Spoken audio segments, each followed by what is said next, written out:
सही समय की प्रतीक्षा करना मूर्खता है।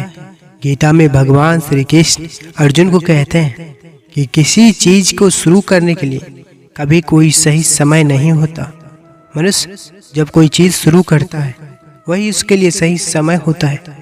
जो मनुष्य सही समय के इंतजार में रहता है उसके लिए सही समय कभी नहीं आता और वह कभी भी अपने काम को शुरू नहीं कर पाता।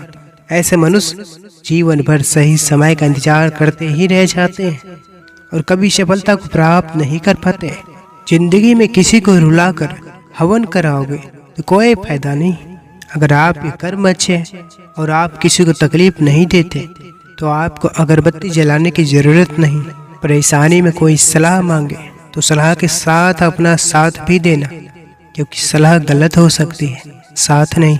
पहचान से बड़ी समझ होती है, क्योंकि हम चाहे कितनी भी बड़ी पहचान क्यों न बना ले फिर भी पहचानने वाला व्यक्ति हमें समझ नहीं सकता, लेकिन हमें समझने वाला व्यक्ति लाखों की भीड़ में हमें पहचान सकते हैं। घमंड भरी बातें करके किसी का दिल नहीं दुखाना चाहिए, क्योंकि समय घमंड भी तोड़ देता है और किसी से बात करने के लायक भी नहीं छोड़ता। हमेशा भगवान को अपने जीवन में चालक की सीट पर बिठाएं, क्योंकि उनके नियंत्रण में आने वाली हर चीज कभी भी नियंत्रण से बाहर नहीं होती। संसार जरूरत के नियम पर चलता है। सर्दियों में जिस सूरज का इंतजार होता है उसी सूरज की गर्मियों में निंदा भी होती है।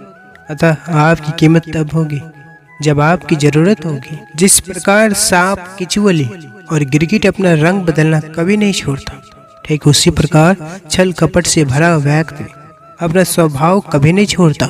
चाहे उसके शब्द कितने मीठे क्यों न हो, चाहे कितने भी बदल जाए जमाने का चलन, हमने कभी झूठ से सच्चाई को हारते नहीं देखा है। इंसान हमेशा अपने भाग्य को कोसता है, यह जानते हुए भी कि भाग्य से भी ऊंचा उसका कर्म है, जो कि स्वयं के हाथों में है। जब बारिश होती है तो सभी जीव बारिश से बचने के लिए छुप जाते हैं, परंतु बाज एक ऐसा पक्षी है जो बारिश से बचने के लिए बादलों के ऊपर उड़ने लगता है।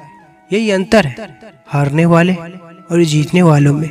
जो व्यक्ति अपनी सोच छोटी रखता है उसके लिए समस्या बड़ी हो जाती है, और जो व्यक्ति अपनी सोच बड़ी कर लेता है उसके लिए जीवन की सारी समस्याएं छोटी हो जाती हैं। अहंकार और अकड़ दोनों ही जीवन के सबसे बड़े दुश्मन हैं। ये ना आपको किसी का होने देते और ना कोई आपका होता है। एक तीर को पीछे खींचकर ही आगे छोड़ा जा सकता है। इसलिए जब जिंदगी आपको मुसीबतों के साथ पीछे खींच रही हो तो समझ लेना आप बहुत आगे जाने वाले हैं। जिस दिन सत्य के साथ अकेले खड़े होने का साहस आ गया उस दिन से आपको दुनिया में कोई हरा नहीं सकता। एक मिट्टी की मूर्तियां बनाने वाला ईश्वर से कहता है, हे प्रभु, तू भी एक कलाकार है और मैं भी एक कलाकार हूँ। तूने मुझ जैसे असंख्य पुतले बनाकर इस धरती पर भेजे और मैं तेरे असंख्य पुतले बनाकर इस धरती पर भेजे। पर ईश्वर, उस समय बड़ी शर्म आती है जब तेरे बनाए हुए पुतले आपस में लड़ते हैं और मेरे बनाए हुए पुतलों के सामने लोग शीश झुकाते हैं। समझे बिना किसी को पसंद मत करना और समझे बिना किसी को खो भी मत देना। मोह हृदय में होता है, शब्दों में नहीं, और क्रोध शब्दों में होता है, हृदय में नहीं। हमें अपनी जिंदगी में सिर्फ थोड़ी सी अकड़ दिखानी जरूरी है, क्योंकि लोग मोम जैसे दिलों को अक्सर जला दिया करते हैं। मकान जले तो बीमा ले सकते हैं, सपने जले तो क्या किया जाए, शेर दहाड़े तो भाग सकते हैं, अहंकार दहाड़े तो क्या किया जाए, कांटा चुभे तो निकाल सकते हैं, कोई बात चुभे तो क्या किया जाए, दर्द हो तो दवाई ले सकते हैं, वेदना हो तो क्या किया जाए। जिंदगी में ऐसे इंसान पर कभी जुल्म मत करना जिसके पास पुकारने के लिए परमात्मा के अलावा कोई ना हो। संसार में परेशानी देने वाले की हस्ती कितने भी बड़ी क्यों ना हो, पर भगवान की कृपा दृष्टि से बड़ी कभी नहीं हो सकती है। कुदरत जब भी किसी के साथ किए गए धोखे की सजा देती है तो याद रखना, बोलने लायक तो दूर, इंसान को रोने की काबिल भी नहीं छोड़ती। आप कोई भी हो, संसार में आए हैं तो संघर्ष हमेशा रहेगा। कृष्ण ने हर परिस्थिति को जिया और जीता। कृष्ण कहते हैं, परिस्थितियों से भागो मत, उसके सामने डटकर खड़े हो जाओ, क्योंकि कर्म करना ही मानव जीवन का पहला कर्तव्य है। हम कर्मों से ही परेशानियों से जीत सकते हैं। जीवन में काबिल इतना बनो कि तुम्हें हराने के लिए कोशिश नहीं, साजिशें करनी पड़े।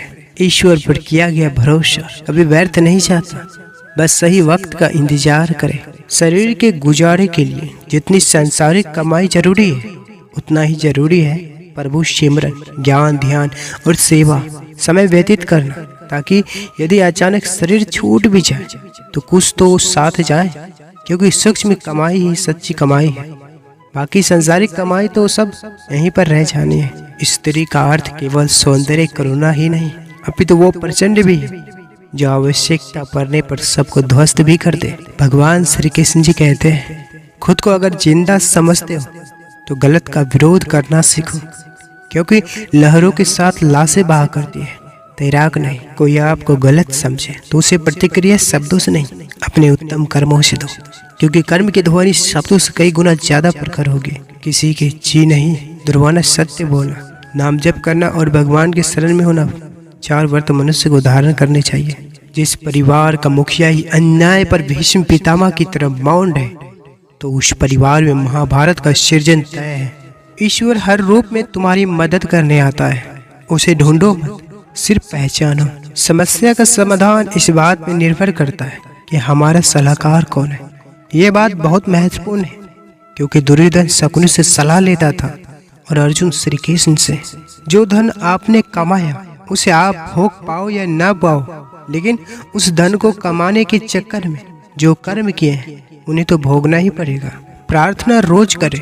लोगों से बात करने से ज्यादा आसान है भगवान से बात करना। परखता तो वक्त है, कभी हालात के रूप में, कभी मजबूरियों के रूप में। भाग्य तो बस आपकी काबिलियत देखता है। जीवन में कभी किसी से अपनी तुलना मत करो, आप जैसे हैं सर्वश्रेष्ठ हैं। हे कृष्ण, सबकी मदद करना, क्योंकि तेरे सिवा कोई नहीं जानता कौन किस मुसीबत में है। दुनिया में सबसे तेज रफ्तार दुआओं की होती है, जो जुबान पर पहुंचने से पहले ईश्वर तक पहुंच जाती है। दुनिया की सबसे बुरी लत होती है किसी इंसान की लत। उस लत से दूर रहिए, नहीं तो अपना भविष्य बर्बाद करवाने के लिए तैयार रहे। प्रभु से एक भक्त ने पूछा, हम लोग अपने दोनों हाथों को ऊपर उठाकर कीर्तन सत्संग क्यों करते हैं, जबकि ये दो बिना हाथ ऊपर करे भी हो सकता है। प्रभु बताते हैं कि बच्चा जब छोटा होता है तब वो अपनी माँ को देखकर अपने दोनों हाथ को ऊपर उठाकर मचलने लगता है, तड़पने लगता है। वो ये कहना चाहता है कि मुझे अपनी गोद में उठा लो और अपने सीने से लगा लो। ठीक वैसे ही जब एक भक्त हाथ उठाकर सत्संग करता है तो वो ये कहना चाहता है कि हे गोविंद, हे करुणा निधान, हे गोपाल, हे मेरे नाथ, आप मेरे हाथ को पकड़ लो और मुझे इस भव सागर से, इस दुख रूपी भौतिक संसार से बाहर निकालकर अपने चरणों में लगा लो। मेरे जीवन की नैया को पार लगा दो। प्रभु, मुझे इन 84 योनियों के चक्कर से मुक्ति दीजिए गोविंद। किसी का अहित करने वाले की पदवी कितनी भी बड़ी क्यों न हो, ईश्वर की कृपा दृष्टि से बड़ी नहीं हो सकती। पापी चाहे कितनी भी चतुराई से पाप करे, अंत में पाप का दंड पापी को ही भुगतना पड़ता है। कर्म संभाल के किया कीजिए, ना किसी की दुआ खाली जाती है, ना ही बद्दुआ। सिर्फ मरी हुई मछली को पानी का बहाव चलाता है। जिस मछली में जान होती है वो अपना रास्ता खुद बनाती है। जीवन में जो भी करो पूर्ण समर्पण के साथ करो। प्रेम करो तो मीरा की तरह, प्रतीक्षा करो तो सबरी की तरह, भक्ति करो तो हनुमान की तरह, और अगर शिष्य बनो तो अर्जुन की तरह। इस संसार में कुछ भी स्थिर नहीं है, ना समय, ना प्रेम, ना गिरना और ना ही संबंध। हमेशा याद रखें कि हमारे जीवन में जितनी भी घटनाएं घटित हुई थी अच्छे के लिए हुई थी।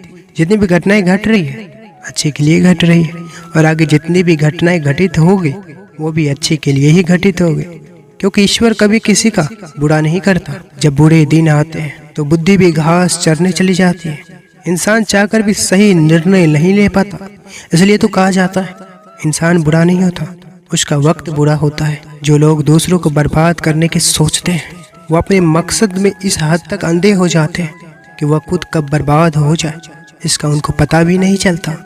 जो ज्ञानी होता है उसे समझाया जा सकता है, जो अज्ञानी होता है उसे भी समझाया जा सकता है, पर जो अभिमानी होता है उसे कोई नहीं समझा सकता, उसे सिर्फ वक्त ही समझाता है।